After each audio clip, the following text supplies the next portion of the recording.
Ha? Tak pegang ke saya tak tahu. Boleh. Ke mana-mana boleh. Oh.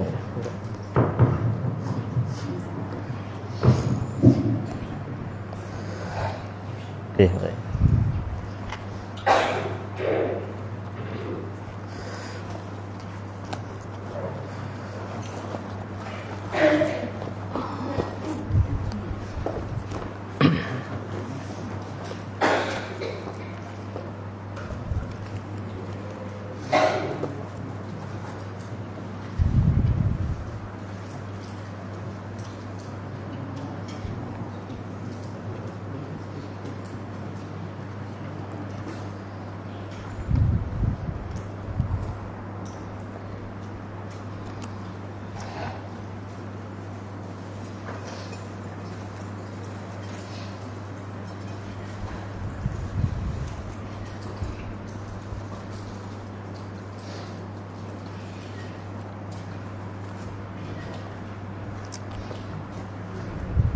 Bismillahirrahmanirrahim. Assalamualaikum warahmatullahi wabarakatuh.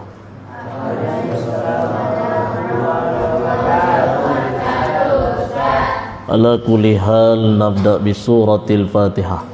A'udzubillahi minasyaitonir rajim. Bismillahirrahmanirrahim. Alhamdulillahi rabbil alamin. Arrahmanir rahim. Maliki yaumiddin. Iyyaka na'budu wa iyyaka nasta'in. Ihdinas siratal mustaqim.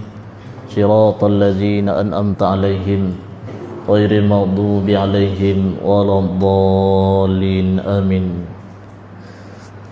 Innal hamdalillah nahmaduhu wa na'inuhu wa nastaghfiruh wa na'udzu billahi min syururi anfusina wa min sayyiati a'malina. May yahdihillahu fala mudhillalah wa may yudlil fala hadiyalah. Asyhadu an la ilaha illallah wa asyhadu anna Muhammadan abduhu wa rasuluh. Allahumma salli wa sallim wa barik ala sayyidina Muhammad wa ala alihi wa sahbihi wa man da'a bi da'watihi wa sunnatihi ajma'in. Allahumma iqbalu lailik wa adbarun naharik wa aswatud du'aik waghfirli waghfir lana birahmatika ya arhamar rahimin. Amma ba'du. Yang berusaha Tuan Pengetua bersama staf pimpinan Sekolah Menengah Kebangsaan Senibung, yang berusaha Ustaz Izzat selaku penyelia Unit Pendidikan Islam PPD Lundu, Cikgu, Ketua Warden, sahabat saya Ustaz Hakim dan juga Ustaz Abdullah, serta murid-murid ke pelajar-pelajar? Pelajar. Oh, okay. Dia standard sikit lah. Okay. Pelajar-pelajar yang dikasihi sekalian, apa khabar semua? Sihat? Ada sebilang yang hadir di situ yang saya kenal lah. Baik. Hadirin hadirat sekalian, saya sebut hadirin hadirat lah. Kalau saya ngajar di masjid tu sebut tuan-tuan perempuan, kan? Yang ni belum cukup sampai tuan lagi, belum kahwin, kan? Tu. Baik. Hadirin hadirat sekalian, alhamdulillah kita merapatkan setinggi kesyukuran pada Allah Ta'ala hari itu pada hari Rabu tanggal 29 April bersamaan dengan 11 Zulkaidah 1447 Hijriah. Dengan izin Allah Ta'ala kita dapat bersama. Mungkin ni untuk julung kalinya saya bersama dengan tuan-tuan di surau. Surau alhamdulillah bersih dan juga bersinar, berkilat dia punya lantai. Baik, tahniah kepada jawatan kuasa yang telah mengadakan program kita hari ini. Dan apa yang perlu kita maklumi, pertemuan kita pada malam ini adalah suatu yang sangat bermakna untuk kita berkongsi sedikit mutiara ilmu yang mana kita harapkan ianya memberikan kita manfaat, manfaat untuk diri kita dan juga untuk sekolah kita. Dengan mana bila kita berkumpul pada malam tu, ianya menghadirkan beberapa kelebihan. Yang pertamanya, kelebihan yang disebut dalam hadis Nabi SAW, wa majtama'a qaumun fi baiti min buyutillah. Tidaklah suatu kaum, satu kumpulan, satu puak, satu pihak ataupun satu golongan dia berkumpul di rumah-rumah Allah. Surau pun termasuk rumah Allah. Jangan kira masjid je, surau pun sama, termasuklah surau sekolah. Yatlul kitab Allah, membacakan kitab-kitab Allah. Kitab Allah, yakni kita akan ada beberapa bacaan potongan ayat Quran sebagai hujah dan dalil. Kemudian wa yatadarasunahu bainahum, dan saling mengajarkan satu dan yang lainnya. Illa nazalat alaihim sakinah. Yang pertama, kelebihannya bila kita berkumpul dengan dibacakan kitab Allah dan juga saling mengajar, saling mengingati, saling berpesan, maka yang pertama kelebihannya beroleh sakinah. Diturunkan sakinah, ketenangan. Kenapa tenang? Kerana ini adalah suatu yang baik. Kalau kita tak tenang, maknanya apa? Panas. Tak cukup kipas. Bukan. Maknanya ada something dalam diri kita yang mana perlukan kita perbaharui dia. Wa ghasyiyahumur rahmah. Dinaungi dengan rahmat. Bila kita hadir ke dalam satu majlis ilmu, khususnya majlis ilmu agama, bersama dengan kita adalah para malaikat. Cuma tak nampak jelah. Kalau nampak lari orang. Tu. Dan juga ada juga syaitan. Ada syaitan, cuma tak nampak. Cuma syaitan ni dia tak apa suka dengan majlis yang baik-baik ni. Jadi dia lari jauh lah. Wa haffathumul malaikah, dinaungi oleh malaikat. Wa zakarahumullahu fi man indah, dan Allah Ta'ala menyebut mereka di sisi makhluk yang dimuliakannya. Allah Ta'ala berbangga pada kita, umatnya, hambanya, bila mana kita meninggikan syariat dan juga perintahnya. Tu. Baik, hadirin hadirat sekalian, tajuk yang diberi kepada saya adalah adab dulu, ilmu kemudian. Tu.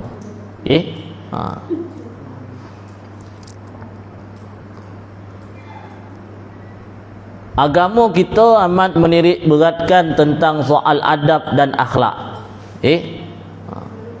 Jangan kita memandang enteng soal adab ni, khususnya bagi kita pelajar-pelajar yang dalam proses meningkat usia. Perjalanan kita yang masih jauh ni, maka kita perlu kepada penghayatan kepada konsep adab dan akhlak tu sendiri. Apatah lagi kita memang orang Islam.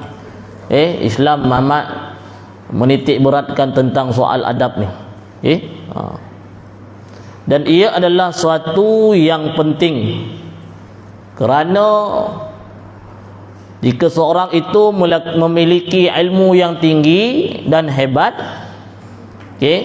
jika tidak memiliki adab, maka dia adalah suatu yang merugikan. Syekh Abdul Qani Al-Jalaini rahimahullah ada sebut, Kata beliau, aku lebih menghargai orang yang beradab daripada orang yang berilmu. Orang yang berilmu ni orang yang pandai lah. Beliau amat menghargai orang yang beradab daripada orang yang berilmu. Jika hanya berilmu, pandai, maka kata beliau, iblis lebih tinggi ilmunya daripada manusia. Kalau kita rasa kita ni pandai, kita tak boleh nak beradab dengan orang, nak dibandingkan dengan iblis, dahsyat lagi iblis, maka lebih kurang dengan iblis lah dia. Tu. Kita tak nak begitu, kerana agama mengajar kita supaya mesti ada adab. Baik, apa yang dimaksudkan dengan adab? Ni kita kena tahu. Sebagian kita dia tak kenal apa itu adab. Saya bawakan satu pandangan daripada seorang ulama yang mengatakan bahawa adab adalah perbuatan yang benar, right action, suatu yang perbuatan yang selari dengan keadaan atau amal soleh. Itu adab. Maknanya dia berbuat kebajikan. Ia adalah disiplin akhli, jasadi dan rohani. Adab ini meliputi dari sudut zahir badan dan juga rohani, benda dalaman, juga melibatkan akal, pengetahuan. Maka ia adalah akhlak yang terpuji. Adab sebahagian daripada akhlak. Sebahagian ulama dia kata adab itu akhlak, akhlak itu adab. Sebahagian dia kata no, dia ada huraian ataupun definisinya yang tersendiri. Secara umumnya bila kita kata adab, dia adalah sebahagian daripada akhlak, kerana ada satu lagi elemen dalam akhlak yang disebut sebagai common sense ataupun sensitivity. Tu. Tapi bila dikatakan seseorang itu beradab, maka dia adalah sebahagian daripada yang punyai akhlak. Tapi kalau dikatakan seseorang itu berakhlak, maka semestinya dia adalah orang yang beradab. Kerana adab ini dia boleh dididik, boleh dipelajari. Adapun akhlak dia terbina secara dalaman. Contoh, bila seseorang dia seorang yang beradab, mana dia belajar dengan cara yang baik, duduknya, keluarkan buku apa semua, dia belajar menghormati guru, tapi dari segi akhlaknya dia tidak punya rasa keikhlasan terhadap apa yang dia belajar. Dia hanya memenuhi syarat saja. Ini yang membezakan akhlak dengan adab. Tapi adab boleh dipelajari, bukan hanya orang Islam, orang bukan Islam pun boleh belajar. Sebab tu kita akan jumpa banyak pelajar-pelajar di Senibung ni, dia bercampur dengan murid yang bukan Islam. Kita kenal dengan kawan-kawan kita yang bukan Islam, yang punyai akhlak yang punyai perangai yang baik.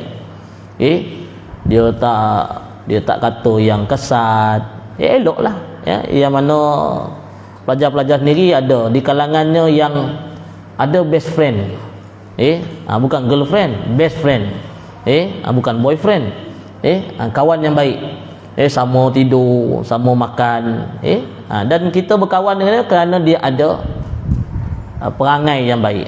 Kerana adab ini merujuk kepada tingkah laku yang bersesuaian dengan keadaan, masa dan tempat. Kalau dia belajar contohnya, sesuailah dengan keadaan adabnya dalam kelas, duduknya sopan, siklah kaki ke atas, kepala ke bawah. Tu. Baik.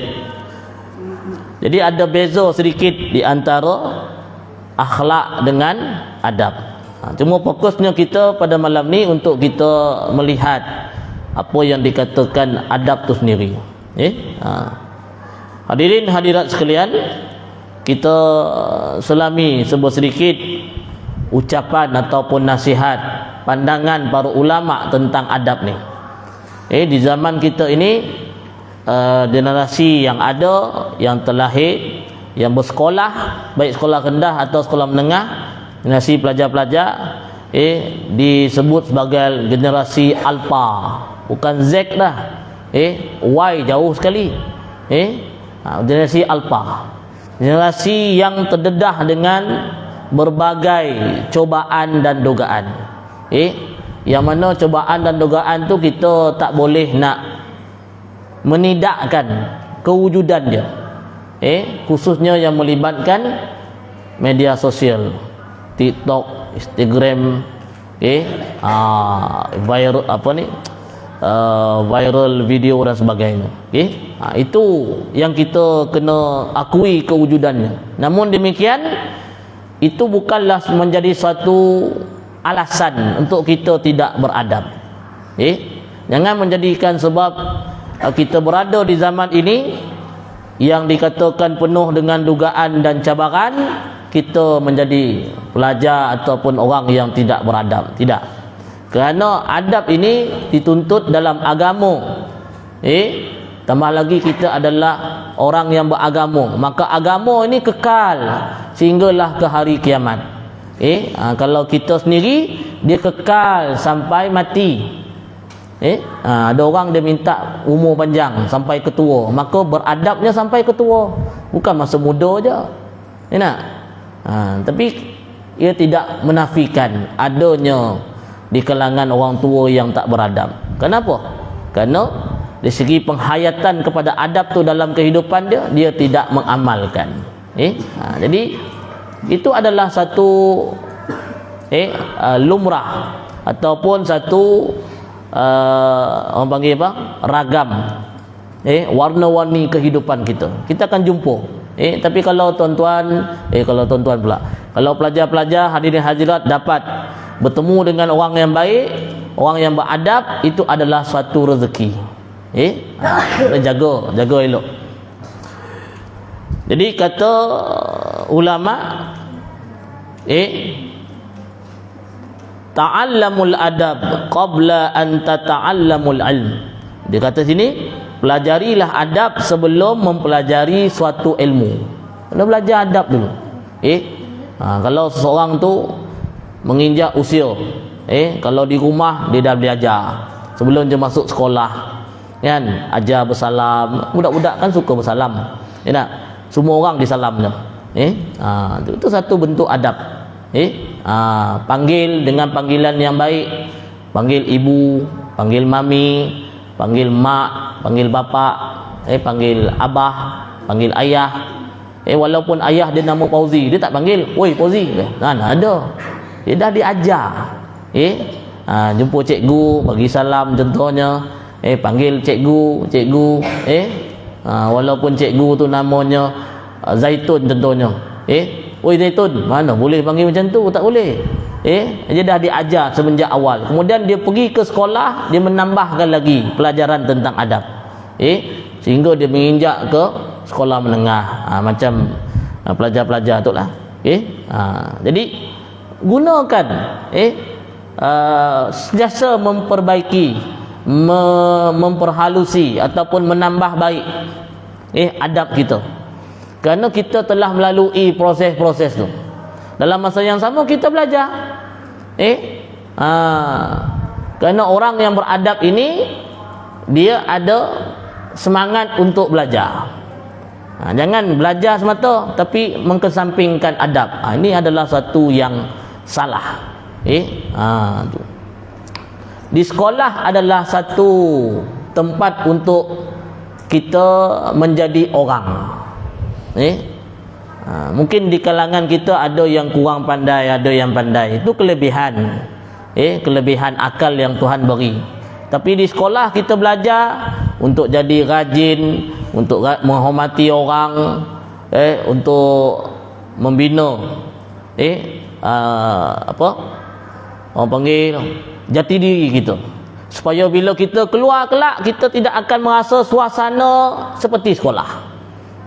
Tu. Sebab tu kena ambil sebanyak mungkin pengalaman, kemahiran dan juga ilmu yang ada di sekolah. Baik. Antara lain yang disebut oleh ulama, kami mempelajari masalah adab selama 30 tahun sedangkan kami mempelajari ilmu selama 20 tahun. Maknanya mendahului adab daripada ilmu. Orang yang beradab dia akan beroleh ilmu. Bila dia orang yang menghormati, dia menghormati cikgu. Cikgu senang nak mengajar dia. Kalau cikgu tak berasa senang dengan dia, cikgu kata, tak pilah, pandai ke tak pandai, macam tu. Jangan ada sampai ke tahap tu. Sebab kita dalam proses untuk beroleh ilmu. Untuk kita gunakan di luar sekolah, dah habis sekolah kelak tak ada cikgu. Mana boleh dah habis sekolah umur 20, 25 pergi sekolah pakai baju sekolah nak belajar. Tak ada. Orang tak terima, orang tendang dia. Sebab dia dah melepasi syarat ataupun kelayakan untuk dia belajar. Maka kena ambil peluang ni.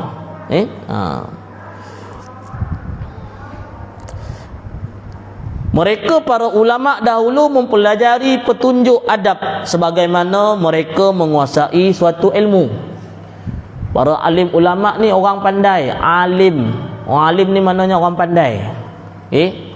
Ulama ni nak kata pandai, dia boleh mengajar sebidang hampir keseluruhan ilmu. Matematik boleh, sains boleh, BI boleh. Contohlah. Ada ulama yang boleh menguasai 10 bahasa. Kita baru belajar bahasa Inggeris. Tu pun tak lepas. Kalau bahasa kampung tu, bahasa Iban ke Bidayuh tu, tu lain cerita lah. Sebab dia tak diajar secara rasmi di setengah-setengah sekolah. Tapi mereka orang alim ni, dia tahu banyak. Belajar bahasa Arab. Bukan setakat belajar, mahir. Boleh menulis, boleh mengarang. Siapa yang boleh menulis, itu maknanya dia telah menguasai suatu bidang ilmu. Kalau tak boleh menulis, tak. Kalau taip belum tentu. Taip mesej, itu menulis juga tak, dia belum sampai. Sebab kalau taip mesej shortcut banyak. Kalau bawa BW, orang baca pun pening, apa benda BW ni? Tu. Dia nak tu. Dia kena boleh menulis. Tu hebatnya ulama-ulama. Jadi bagaimana mereka menguasai? Melalui penerapan adab semasa belajar. Mereka pun belajar. Mereka manusia, bukan malaikat. Alim ulama ni orang, manusia yang melalui proses pembelajaran macam kita. Tinggal lagi kami ni dah berumur. Masih juga proses belajar, cumanya tak formal macam pelajar-pelajar. Jadi kena ambil maklum tentang adab sebelum kita beroleh suatu ilmu.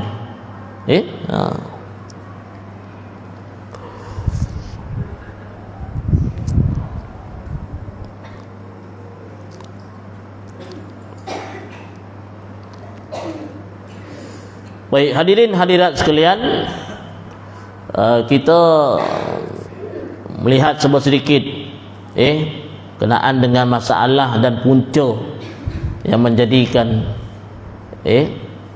alasan kenapa adanya golongan yang tak beradab ni.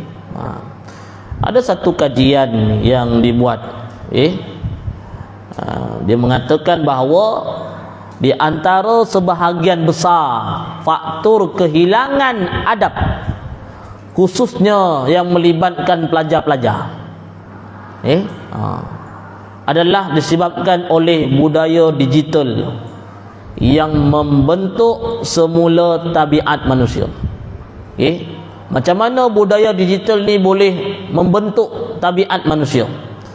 Dia kata media sosial TikTok belajar ni suka TikTok kan. Ada TikTok tak.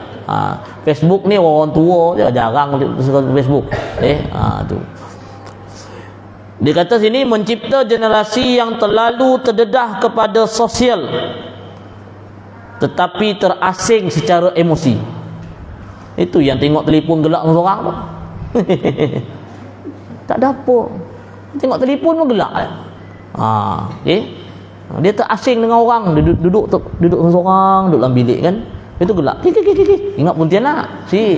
Orang rupanya. Tu. Bunyi pun lain dia. Kalau Pontianak mengilangnya lain. Yang ni kejap hu, kejap ha. Macam-macam lagu. Ya tak? Baik. Yang menjadikan ketidakseimbangan yang akhirnya membina ruang gema digital, iaitu katanya keadaan di mana kita hanya mendengar suara yang menyokong pandangan sendiri. Dan dari hari ke hari manusia hidup dalam gelombang pendapat yang memperkukuhkan ego dan menolak perbezaan.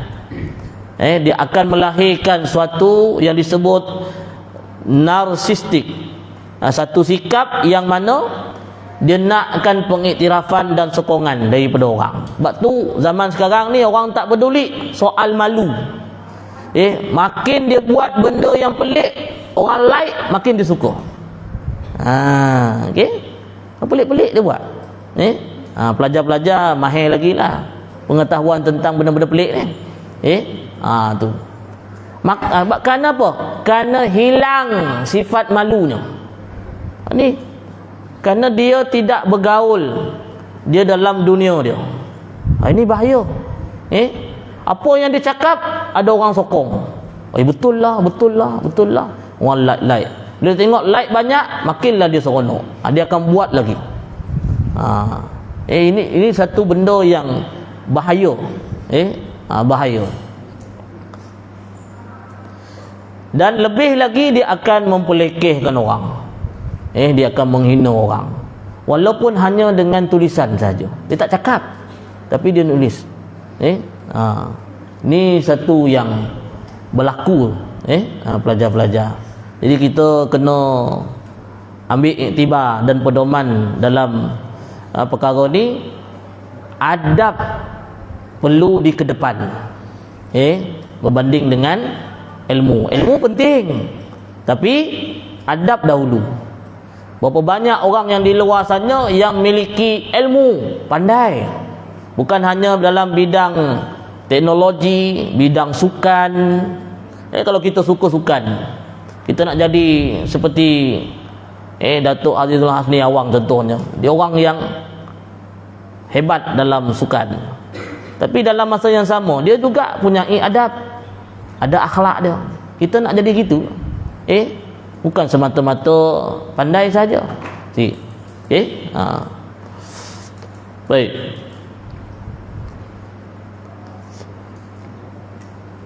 Jadi malam ni kita cuba kongsikan sedikit. Tadi tu mukadimah aja, belum masuk lagi. Yang ni baru masuk. Tapi masa kita tak banyaklah. Mana yang boleh saya kongsilah. Berkenaan dengan keutamaan dan kepentingan adab. Khususnya kita pelajar-pelajar yang masih dalam proses belajar ni. Kita belajar ni sampai bila? Sampai bila belajar? Sampai kita 5. Habislah. Sampai mati. Jangan minta mati awal. Nabi suruh kita ingat mati supaya kita buat persediaan, beramal, buat kebajikan. Dah lah amalan tak banyak, minta mati pula. Jangan. Tu. Jadi orang yang mengingati kematian, dia akan buat persediaan.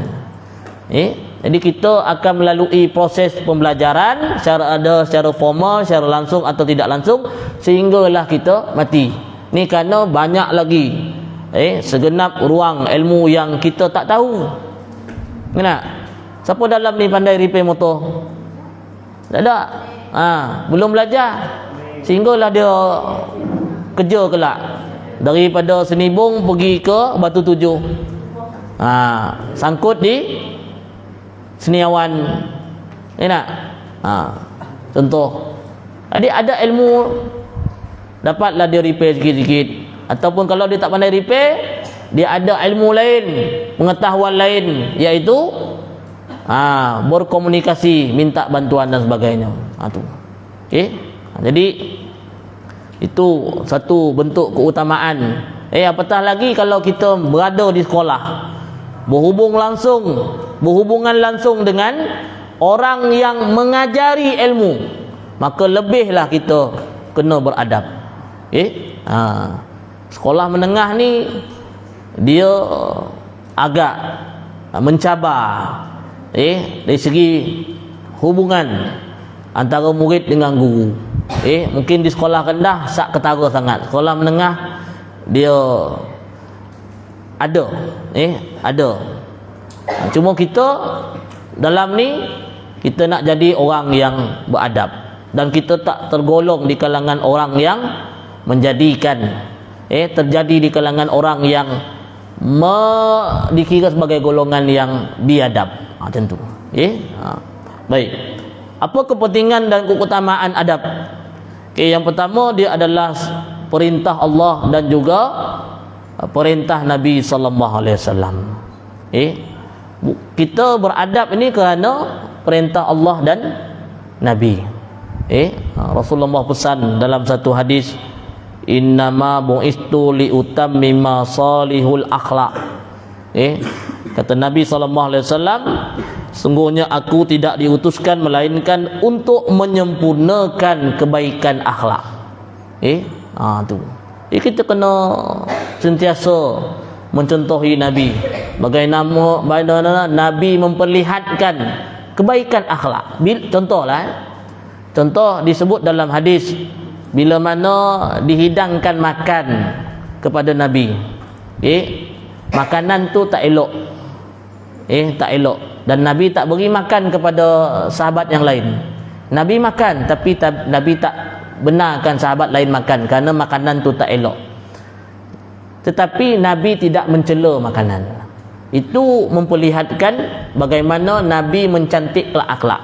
Boleh tak kita kata makanan tu tak sedap ataupun tak elok? Boleh. Boleh. Tak ada masalah.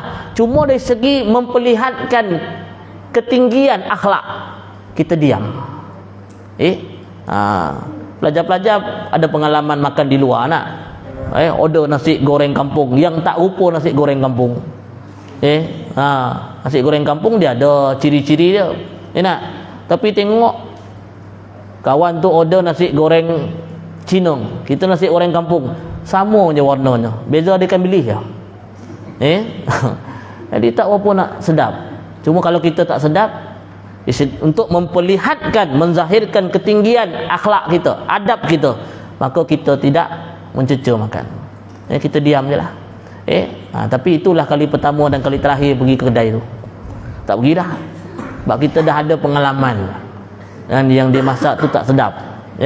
Tapi jangan kita, ini memperlihatkan bagaimana Nabi mengajar kita, dan Nabi diutuskan tu sebagai menyempurnakan akhlak. Boleh tak kita sebut setiap orang punya bapa dan ibu. Setiap bapa dan ibu dia ada nama. Contoh nama mak dia Maimunah. Boleh tak dipanggil Maimunah?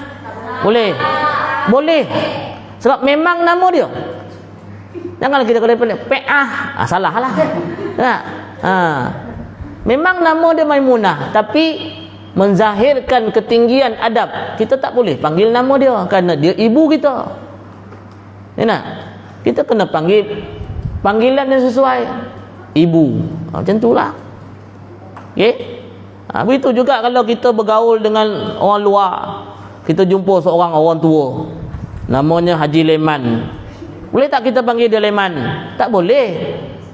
Walaupun nama dia betul Leman, tapi kerana kita seorang yang beradab, kita menggunakan laras bahasa yang sopan. Panggil pak cik, tuan, contohnya. Macam tu. Jangan panggil Leman. Wajar tu. Itulah perkataan pertama yang akan dicop oleh orang tua tu kepada anda. Kurang ajar budak ni. Tu. Nak? Ni contoh. Yang keduanya, di antara keutamaan dan kelebihan beradab adalah menyempurnakan iman. Kita sebagai orang Islam, kita ada asas pegangan, iaitu iman. Bila kita iman, dia adalah kepercayaan, keyakinan kepada yang 6 tu. Apa yang pertama? Beriman pada Allah, beriman kepada malaikat, beriman kepada Rasul. Yang ketiga, kepada kitab. Okey, beriman kepada Rasul. Kemudian hari kiamat. Kemudian yang keenam, qada dan qadar. Maka orang yang beradab, dia adalah orang yang sempurna iman dia. Sempurna imannya. Kerana bila dia tidak beradab, dia dianggap orang yang tidak meyakini kuasa Allah yang akan membalas perbuatan dia tu. Itu kena faham tu. Ada orang dia tak beradab kerana dia tidak memikirkan. Dia kata aku ni orang Islam. Nabi Muhammad sallallahu alaihi wasallam, tapi tak nak ikut Nabi. Macam mana dia kata dia beriman dengan Nabi? Itu. Maka tak sempurna iman dia. Akmalul mu'minina imanan ahsanuhum khulqan wa khiyarukum linisaihim khulqan. Orang mukmin yang paling sempurna iman dia adalah orang yang paling baik akhlak dia. Tu. Dalam kita mengetahui tentang kehidupan sebagai seorang Islam, orang yang beriman, Imam Al-Ghazali ada letakkan 3 asas ilmu yang mesti kita pelajari. Dan ketiga-tiga ilmu ini adalah ilmu yang bermanfaat. Kena belajar. Wajib disebut fardu ain. Kan fardu kifayah dah. Fardu ain. 3 ilmu ni kena belajar.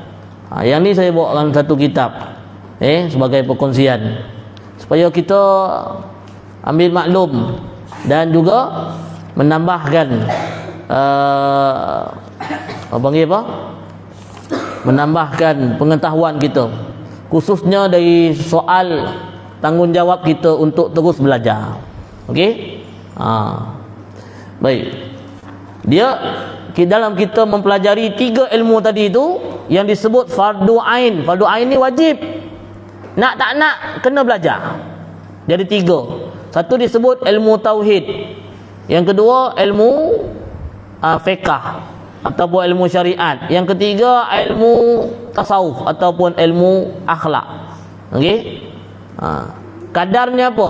Disebut sekadar dengannya mengetahui zat Allah Ta'ala, sifatnya, dan juga disebut perkara yang mustahil baginya. Kena tahu Asmaul Husna hafal je, si hafal.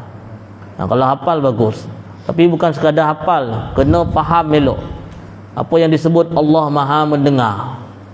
Bagaimana yang dikata Allah Maha mendengar? Allah Maha melihat. Tu. Kemudian ilmu syarak pula, ilmu fiqh, mengenal berkenaan dengan tuntutan syariat tentang haji, tentang solat, tentang puasa, tentang zakat dan sebagainya, tentang semayang.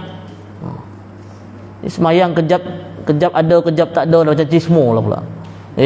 Subuh tak semayang, zuhur semayang, asar tak semayang, maghrib tak semayang, isyak tak semayang. Lepas tu subuh esok tak semayang. Aduh, bertukar-tukar. Mana boleh? Dia kena selesaikan tu. Nak semayang pula dia ada syarat dia. Apa syarat dia? Menghadap kiblat. Kemudian wuduk. Kan boleh sebarang aja. Tu. Kemudian yang ketiga ni ilmu tasawuf, ilmu akhlak. Kena belajar. Kerana tanpa pengetahuan tentang ilmu adab, ilmu akhlak ni dia boleh menghapuskan pahala amalan kita. Contoh yang Nabi sebut bila berkenaan dengan puasa. Dalam hadis ada sebut barang siapa yang tidak meninggalkan perkataan keji dan beramal dengan dia, maka Allah tidak berhajat kepada lapar dan juga hausnya. Maknanya dia puasa, pahala dapat sih. Siapa? Orang nampak dia puasa, puasa. Tapi dalam masa sama dia mengeluarkan kata-kata kesat, maki orang, hina orang. Itu. Ni yang kita ke? Kalau kita tak punya adab, maka ilmu yang kita peroleh barangkali dapat, tapi dia tak kekal. Dia akan hilang.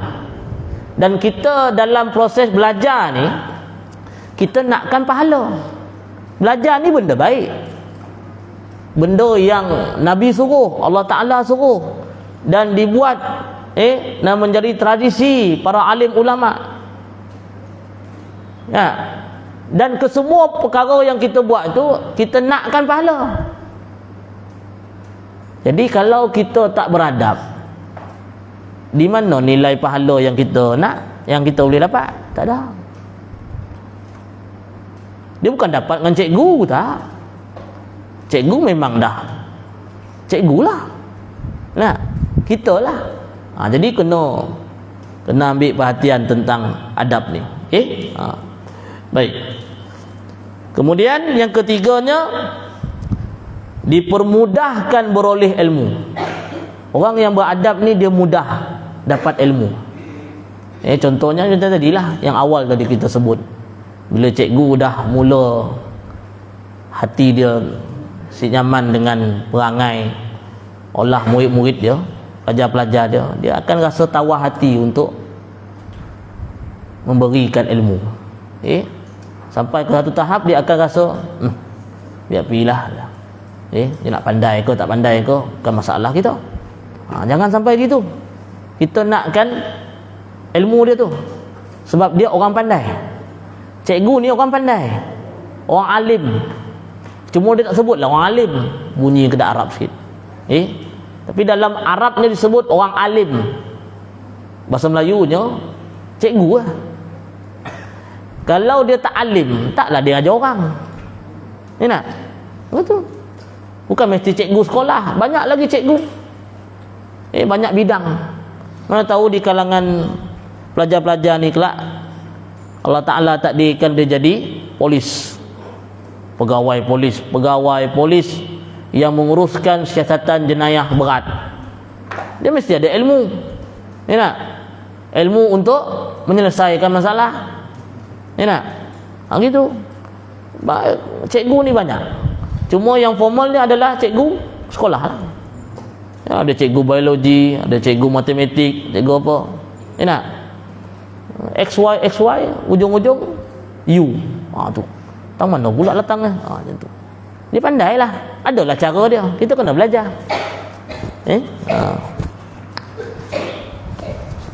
Bil adami tafhamu ilmi.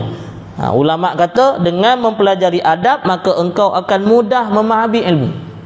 Siapa pun kita, orang Islam, orang bukan Islam, khususnya orang Islam lah yang belajar tentang agama. Orang bukan Islam kalau dia belajar ilmu dunia, ilmu matematik, kalau dia beradab, dia akan dapat.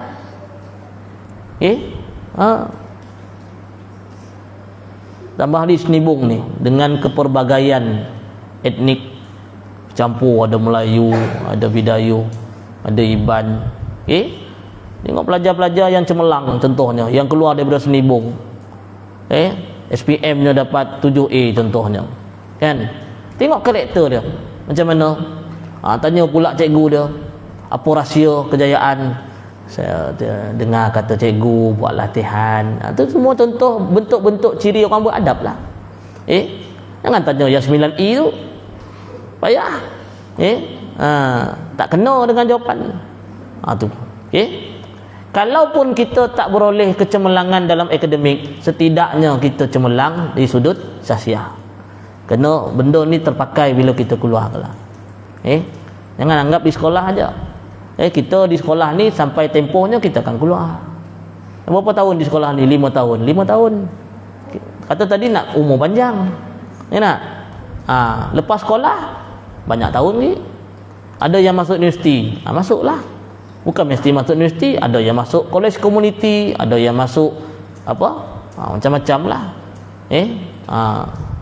Semua tu akan melibatkan proses pembelajaran dan padanya dituntut untuk beradab. Supaya kita dapat ilmu tu. Kerana kejayaan ni bukan terhenti di sini aja. Bila mana seorang itu beradab, dia akan mendapat ilmu tu. Tapi kalau dia beradab di sekolah, itu lebih baik. Kerana masa sekarang itulah keadaan dia.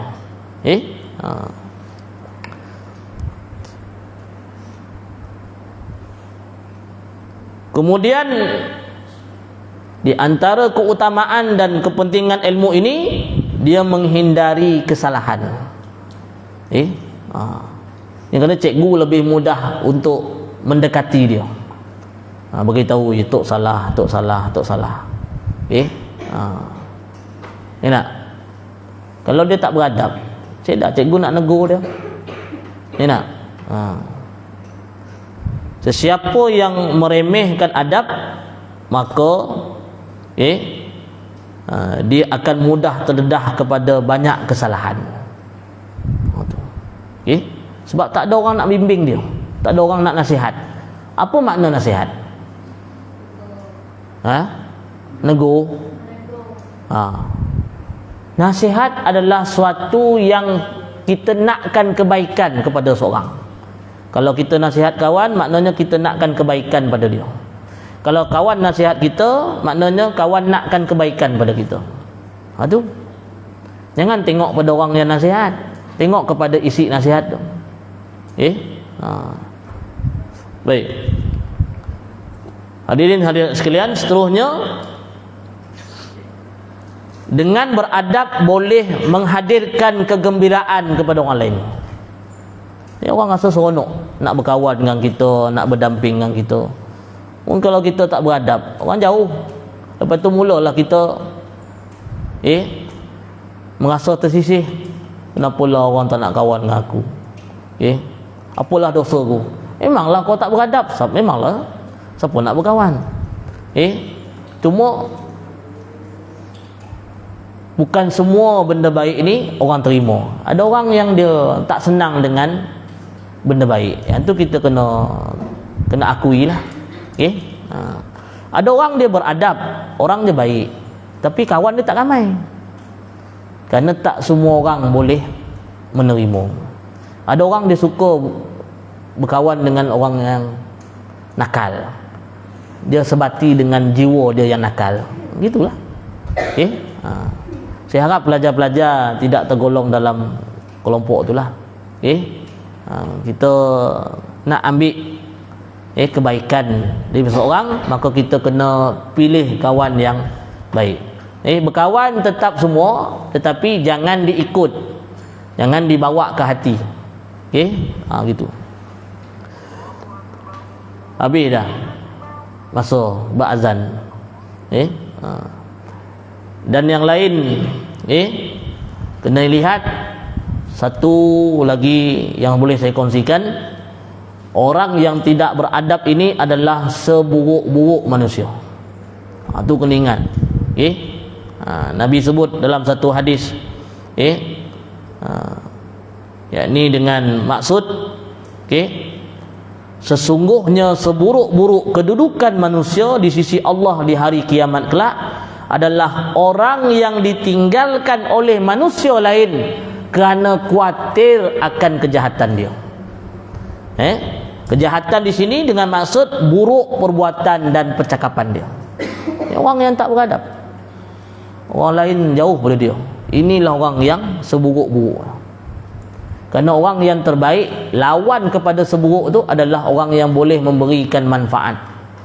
Khairun nas ma yanfa'ulin nas. Sebaik-baik manusia, orang adalah yang boleh berikan manfaat. Apa manfaat dia? Tadi kita dah sebut, paling tidak dia menggembirakan orang. Orang rasa senang dengan dia.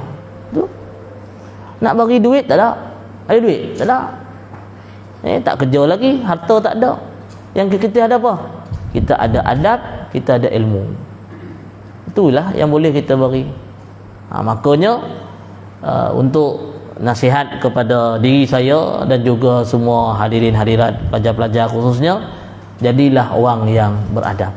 InsyaAllah saya doakan supaya semua pelajar-pelajar dipermudahkan urusan, beroleh pahala dan juga diberikan keampunan serta mudah beroleh ilmu dan kekal menjadi orang yang baik. Doa jangan lupa, kena sentiasa doa. Tak boleh doa dalam bahasa Arab, sebab masa sekolah rendah tu tak belajar bahasa Arab, kan? Doa dalam bahasa Melayu. Kalau siapa yang pandai bahasa Iban, guna bahasa Iban, tak ada masalah. Pandai bahasa Cina, guna bahasa Cina. Doa. Satu doa. Yang lain ikut, boleh? Allahumma inni a'udzubika minal munkarati akhlaq wal hawa wal a'mal. Amin. Apa maksud dia? Dia kena berdoa, kena faham maksud, barulah masuk. Maksud dia tak wajib tahu. Okey? Doa-doa. Ada orang dia berdoa tapi tak faham. Balik ni janganlah ngetes imam tu kan. Menggigil lah imam tu. Yang penting doa betul. Jangan salah.